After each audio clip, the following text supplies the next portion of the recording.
যখন ভারতের কথা আসে তখন সীমান্তে পুশিনের অভিযোগটাও কিন্তু চলে আসে এবং সীমান্ত হত্যা নিয়ে উদ্বেগের মধ্যেই এনসিপির মুখ্য সমন্বয়ক নাসিরুদ্দিন পাটোয়ারি সীমান্তবর্তী মানুষকে সামরিক প্রশিক্ষণ দেওয়ার প্রস্তাব দিয়েছেন। আসলে সামরিক প্রশিক্ষণ সাধারণ জনগণকে দিয়েই কি এই সমস্যার সমাধান করা সম্ভব?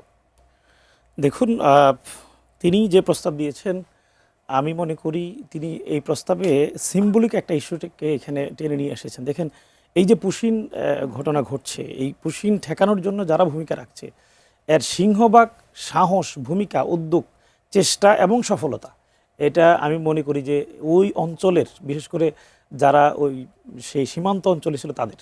আপনি যদি ভিডিওগুলো একটু দেখেন, ফুটেজগুলো একটু দেখেন, দেখবেন যে 3জন মানে বিজিবি আর কমপক্ষে 300 সাধারণ মানুষ সেখানে অংশগ্রহণ করছে এবং বিজিবি 3জনের হাতে অস্ত্র আছে, বাট সাধারণ মানুষ কারো হাতে একটা লাঠিও নেই।